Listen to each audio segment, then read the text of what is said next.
रामकृष्ण आणि शिवाजीनगर हद्दीमध्ये सरस्वती महिला सेवाभावी संस्थेचे एक बालकाश्रम आहे। त्या ठिकाणी शहराच्या आसपास किंवा ग्रामीण भागातून येणाऱ्या ज्या काही मुली आहेत, विद्यार्थिनी आहेत, त्या ठिकाणी शिक्षण घेत असतात। काल आम्हाला ज्यावेळेस माहिती मिळाली 7 सव्वा 7च्या वेळेस की अशा हॉस्टेलमधून 2 मुली ह्या जे काही तिथले रेक्टर आहेत त्यांना न सांगता निघून गेलेले आहेत। त्यानुसार आम्ही संबंधित वॉर्ड बॉयची तक्रार घेऊन आम्ही गुन्हा दाखल केला। काय नेमकं मुली कुठे गेल्या होत्या, कोणी घेऊन गेला होता? आम्ही मुली ह्या अल्पवयीन असल्यामुळे कायद्याप्रमाणे आपण अपहरणाचा गुन्हा दाखल केला अज्ञात इसमाविरुद्ध। त्यानंतर तपासामध्ये PSI काटकर असतील, API डंबाळे साहेब असतील आणि स्टाफ यांनी तांत्रिक विश्लेषणाच्या आधारे संबंधित ज्या 2 मुली होते तसेच DB पथक यांनी शहरातील सर्व CCTV फुटेज याची पाहणी करून नेमका काय घडलेला प्रकार आहे याची शहानिशा केली। तर त्यामध्ये असं निष्पन्न झाले की संबंधित ज्या काही विद्यार्थिनी आहेत त्या स्वतःहून हॉस्टेलच्या बाजूला असणारे एक जे झाड आहे त्या झाडावर चढून खाली उतरून त्या चालत बस स्थानक या ठिकाणी आल्या। परत बस स्थानकावरून कुठल्या मार्गे गेले ह्याबाबत निश्चित काय आम्हाला समजू शकले नाहीत, परंतु परत दुपारच्या नंतर गुन्हा दाखल झाल्यानंतर 2 टीमने पैकी एका टीमने तांत्रिक विश्लेषणाच्या आधारे ह्या मुली ज्या आहेत त्या घोडनिधी शिरूर पुणे जिल्ह्याच्या पुणे या ठिकाणी जात असल्याची आम्हाला खात्री झाली।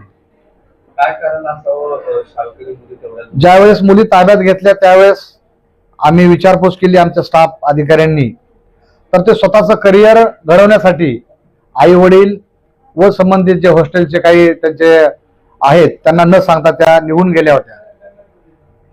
काय घरातून काही त्रास वगैरे होता किंवा काही? आम्ही केलेल्या चौकशीमध्ये अद्याप असा काही प्रकार निष्पन्न झाला नाही। आजकाल सोशल मीडिया, मोबाईल यामुळे कुठला विद्यार्थी असेल किंवा विद्यार्थिनी असेल याचा हा अतिरेक वापर, याच्यामुळे त्यांच्या मनामध्ये काही एक वेगळ्या कल्पना आल्या असतील, त्यामुळे त्या इथून निघून गेल्या। यामध्ये सगळ्यात महत्त्वाची भूमिका आईवडिलांची असते। संस्काराचे वर्ग काही कुठे नाही आहेत, शिक्षण दिलं जातं पण शिक्षणाबरोबर संस्कार हे महत्त्वाचे असतात। त्यामुळे यापुढे प्रत्येक आईवडिलांनी आपल्या मुलांचे नेमकं काय म्हणणं आहे आपण विचारपूस करून त्यांना विश्वासात घेऊन सगळ्या गोष्टी त्यांनी केल्या पाहिजे। त्यामुळे हा प्रकार असा घडणार नाही परत। हॉस्टेलमधून जात असताना त्यांच्याकडे काही पैसे होते का? पुण्याच्याच बसमध्ये ते का बसले, काही त्याचा तपास वगैरे करतात?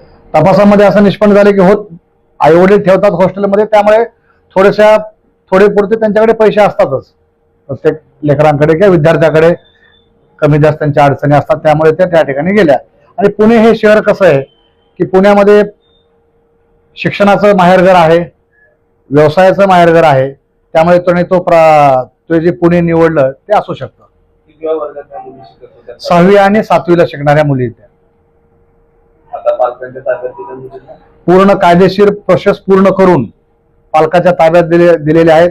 यामध्ये आमचे घटक प्रमुख पोलीस अधीक्षक सो कावत सर, तसेच ॲडिशनल SP पांडकर सर आणि आमचा पूर्ण स्टाफ सरांच्या मार्गदर्शनाखाली सर्व ही जे पूर्ण चौकशी आणि तपास आम्ही व्यवस्थित पूर्ण करू शकलो। सरांनी जाण्याची तात्काळ परमिशन दिली बाहेर जिल्हा असल्यामुळे, आणि काल घडलेल्या प्रकारापासून 6 तासाच्या आत आम्ही सर्व ह्या विद्यार्थिनी रेस्क्यू केलेल्या आहेत।